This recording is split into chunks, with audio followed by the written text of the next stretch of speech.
And now I yield 2 minutes to one of the members who has been a major shaper of this bill, the gentleman from Delaware, Mr. Carney. Gentleman's recognized for 2 minutes. Well, thank you very much. Thank you, Mr. Speaker. I rise today to encourage all my colleagues, Democrats and Republicans, to support this important piece of legislation to create jobs. In December, Representative Fincher and I introduced H.R. 3606, the Reopening American Capital Markets to Emerging Growth Companies Act of 2011. Today, our legislation is the vehicle for a package of bills to help small businesses access capital and grow.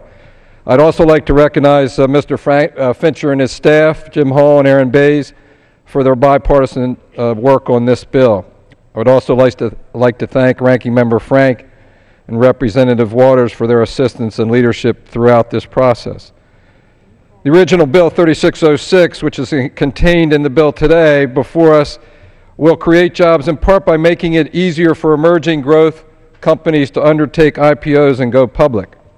On average, research tells us that 92% of a company's job growth, occurs after they go public. But in recent years, the number of companies going public has fallen off dramatically. This legislation takes a common sense approach to reduce the cost of going public for these so-called on-ramp status companies by phasing in, not exempting, by phasing in certain costly regulatory requirements. Our bill creates a new category of issuers called emerging growth company. They have annual revenues of less than $1 billion following the initial public offering, less than $700 million in publicly traded shares. Exemption for these on-ramp status companies would either be after 5 years or when the company reaches $1 billion in revenue or $700 million in public float. The legislation will also make it easier for potential investors to get access to research and company information in advance of an IPO, and this is an issue around which there's been quite a bit of discussion in committee. This is critical, though, for small and medium-sized companies trying to raise capital that have less visibility in the marketplace. Last month, these provisions were passed out of the Financial Services Committee with a bipartisan vote of 54-1.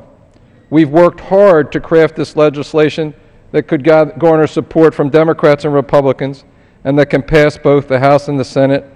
And as you heard earlier, it's supported by the administration. In fact, many of the ideas in this bill were generated out of a process started by the Treasury Department itself.